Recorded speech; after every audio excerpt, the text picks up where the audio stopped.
بنی الاسلام علی خمسن، اسلام کی بنیاد جو ہے وہ 5 چیزوں پر ہے۔ اسلام کے 5 ستون ہیں جن پر اسلام کی عمارت جو ہے وہ کھڑی ہے۔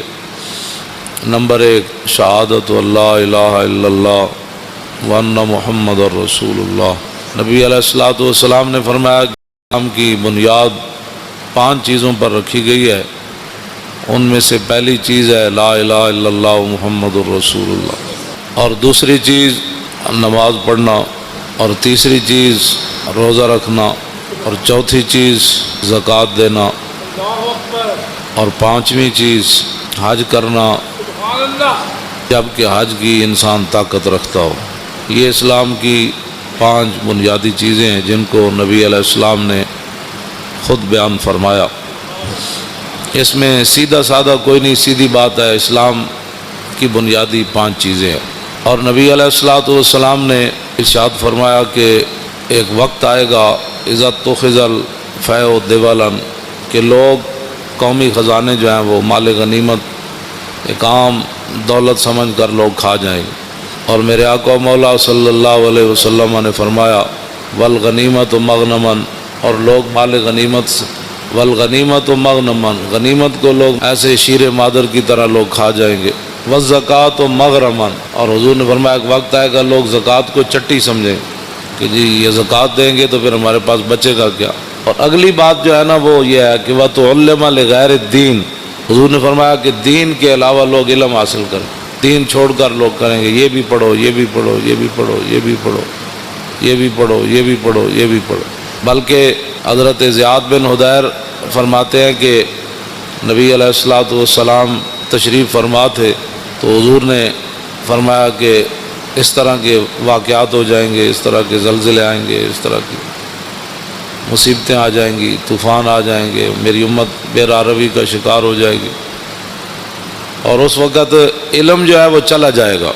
حضرت زیاد بن حدیر کہتے ہیں کہ میں نے عرض کی کہ علم کیسے چلا جائے گا، علم تو نہیں جائے گا، کیف یذهب العلم، حضور علم کیسے چلا جائے گا، نحن نقرأ القرآن، ہم نے قرآن آپ سے پڑھا ہے، وَنُقْرِئُ أَبْنَاءَنَا، ہم اپنے بچوں کو قرآن پڑھائیں گے، وَيُقْرِئُ أَبْنَاؤُنَا أَبْنَاءَهُمْ إِلَىٰ يَوْمِ الْقِيَامَةِ، فرمایا قیامت تک ہمارے بچے، پھر ان کے بچے، پھر ان کے بچے، پھر قیامت تک وہ قرآن پڑھاتے رہیں گے۔ علم کیسے چلا جائے، صرف قرآن کا ذکر فرمایا صحابی نے، فرمایا ہم اپنے بچوں کو قرآن پڑھائیں گے۔ علم معنی ہی قرآن کا ہے۔ ہاں، جس بندے کو قرآن نہیں آتا اس سے بڑا جاہل کون ہے کائنات میں؟ جس بندے کو دیکھ کر بھی جو ہے وہ 1 گھنٹہ سپارہ لگاتا ہے پڑھنے کے لیے، تو اس بندے کو کیا پتہ ہے کہ وہ سورہ بقرہ کا کیا معنی ہے، اس کا کیا پتہ ہے کہ الذین ینفقون اموالهم، میں جتنی آیتاں پڑھیاں روزے دے بارے تے کسی اب آپ نے وہ سبحان اللہ تو کہہ دیا، لیکن اس کا کسی کو بھی نہیں پتہ روزے کا لغوی معنی کیا ہے، اصطلاحی معنی کیا ہے۔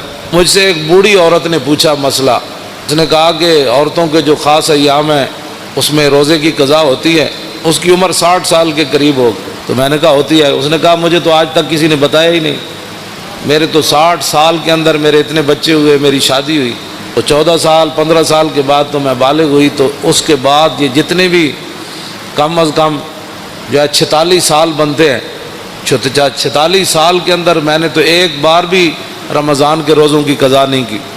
تو میں نے کہا اس مائی کو کہا کہ مائی یہ نمازوں کی عورتوں کے خاص ایام جب آ جائیں ان کے تو نمازوں کی قضا تو نہیں ہے، اللہ رسول نے ان کو معاف کر دیا جتنے ان کے ایام ہیں کہ مہینے میں 10 دن، آخری حد 10 دن ہے، 8 دن اس کے مخصوص ایام ہوں، 5 دن ہوں، کم از کم 3 ہیں، زیادہ سے زیادہ 10 ہیں جو شریعت نے رکھے، لیکن اس کے اندر وہ جتنی نمازیں اس کی 10 50 نمازیں اس دیا رہ گئی ہیں 10 دن، تو پھر تو ساری زندگی قضاوت ہی لگی رہے گی۔ اس لیے اللہ رسول نے یہ بوجھ عورتوں سے ہٹا دیا۔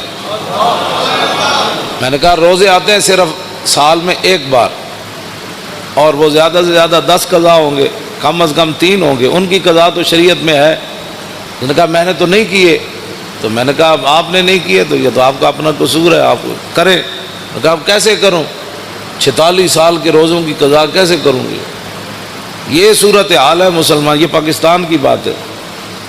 ظاہر ہے ہر بندہ تو مفتی ہے، تو جب شریعت کا مسئلہ بتایا ہی کسی نے نہیں عورتوں کو. میں نے ایک بار کہا کہ مردہ جو ہے وہ اس کا روزہ نہیں ٹوٹتا. پوری محفل میں ایک بندہ کھڑا ہو گیا، کہنے لگا جی ہم سب کو سمجھ نہیں آئی کہ مردہ کس کو کہتے ہیں. اب جس قوم کو یہ لفظ بھی نہ آتا ہو مردہ، مردہ اس کو کہتے ہیں جو بچے کو دودھ پلائے. دودھ اگر کوئی عورت اپنے بچے کو پلا دے روزے کے دوران تو اس کا روزہ تو نہیں ٹوٹتا. تو جس کو لفظ مردہ کا بھی پتہ نہیں ہے کہ مردہ کا معنی ہوتا ہے دودھ پلانے والی عورت، تو وہ بندہ کہنے لگا جی مردہ کیا ہوتا ہے. تو یہ میں ایک دو مثالیں ویسے ہی، میں تو اپنا جو پڑھا ہے وہ بیان تو میں ہر جگہ کرتا رہتا ہوں، لیکن حقیقت یہ ہے کہ اس قوم کے اندر علم کی اتنی کمی ہے. اقبال کہتا ہے واہ ناکامی متاع کارواں جاتا رہا اور کارواں کے دل سے احساس زیاں جاتا رہا. کہنے لگا کارواں لٹتے ہیں قوموں کے، پھر قومیں کھڑی ہو جاتی ہیں، پھر لٹتے ہیں، پھر قومیں. لیکن اقبال کہتا وہ قوم کبھی بھی نہیں کھڑی ہو سکتی جس کے دل میں احساس زیاں ہی جاتا رہے. ہاں وہ قوم کبھی بھی نہیں کھڑی ہوتی کہ جس قوم کے دل سے احساس زیاں جاتا رہا. کہ الحمدو سے لے کر والناس تک جس قوم کو یہ بھی نہ پتا کہ الحمدو سے لے کر والناس تک اللہ نے اپنے حبیب کی عزت کی کتنی آیتیں نازل کی ہے. گستاخ رسول کی سزا کس کس کو قرآن کی آیت میں موجود ہے. اور وہ بھی اٹھ کر بات کرتا ہے کہ ممتاز قادری نے قانون ہاتھ میں لی. ہاں جس کو میں بڑے مجمع میں کوئی مجھے بتائے پورا قرآن کا جس نے کوئی مطالعہ کیا ہو کہ کتنی قرآن کے اندر آیات ہیں جو اللہ نے اپنے حبیب کی عزت کی بیان کی ہیں. ویسے تو سارا قرآن ہی حضور کے لیے نعت ہے نا، لیکن خاص کہ جو میرے حبیب کو دکھ دے اس کے لیے یہ سزا ہے، جو میرے نبی کی محفل سے اٹھ جائے اس کے لیے یہ سزا ہے، جو میرے نبی کے گھر کھانا پک رہا ہو تو اس کے تم نے دیکھا کیوں ہے میرے نبی کے گھر، تم نے میرے نبی کی آواز سے اونچی آواز کیوں کی ہے، میرے نبی سوئے ہوئے تھے تو تم نے باہر سے پکارا کیوں ہے یہ، اور میرے نبی کو تم نے رائنا کہا کیوں ہے. ہاں جی، یہ جنہوں نے اللہ کو دکھ دیا رسول اللہ کو دکھ دیا ان پر لعنت ہے دنیا آخرت میں. دنیا میں لعنت کیا ہے؟ دنیا میں لعنت یہ ہے کہ اس کو قتل کر دیا جائے گا، اور آخرت میں اس کے لیے لعنت یہ ہے کہ اس کو جہنم میں داخل کر دیا جائے گا. ان کو پتہ ہی نہیں ہے الحمدو سے لے کر والناس. انہوں نے ایک ہی جی اسلام لا اکراہ فی الدین، دین زبردستی نہیں. تے کون کہندا ہے زبردستی ہے؟ اسی کسی نے ڈنڈا مار کے تو کلمہ پڑھایا نہیں. لا اکراہ فی الدین اگے کیے قد تبین الرشد من الغی ومن یکفر بالطاغوت اگے یوم باللہ فقد استمسک بالعروۃ الوثقی لا انفصام لها واللہ سمیع علیم. فرمایا دین میں جبر نہیں ہے، لیکن فرمایا حق اب واضح ہو گیا. اب یہ نہیں ہوگا کہ کوئی بندہ کہے گا جی مجھے اس بات کا پتہ نہیں تھا. اب پتہ نہیں تھا تو پھر تو پتہ کرتا. جب تو نے دوسری طرف 16 سال لگائے تو بتا دین کو، تو نے ساری زندگی میں 16 دن بھی نہیں دیے. ویسے تو مفتی ہے ہر مسئلے میں. ہاں میں روزے کے مسائل آپ کو پتہ ہے، میں جب میرا موضوع کچھ اور ہے تو میں ویسے تو چند باتیں آپ کے سامنے یہ کر رہا ہوں کہ رمضان المبارک پیکج آ گیا، اتنے ارب روپے کے روٹی سستی ملے گی.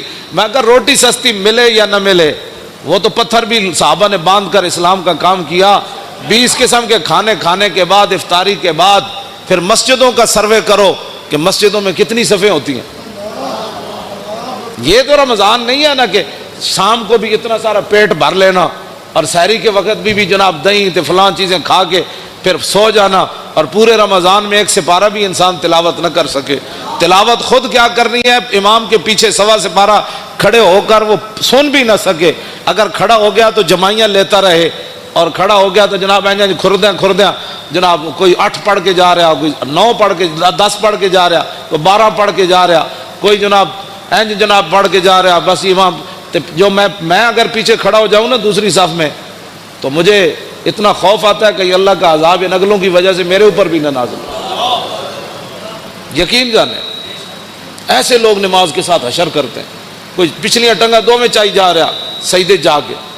ہاں جی، انہوں پتہ ہی نہیں کہ 3 انگلیاں ہر پیر دیاں لانیاں جڑیاں نو فرض ہے. ہاں جی، اس میں بھی نہیں پتہ. ہاں جی، انہوں کوئی پتہ ہی کوئی نہیں کسی نے. ٹنگا جو میں این چکی کھڑا یا این پیر رکھی کھڑا.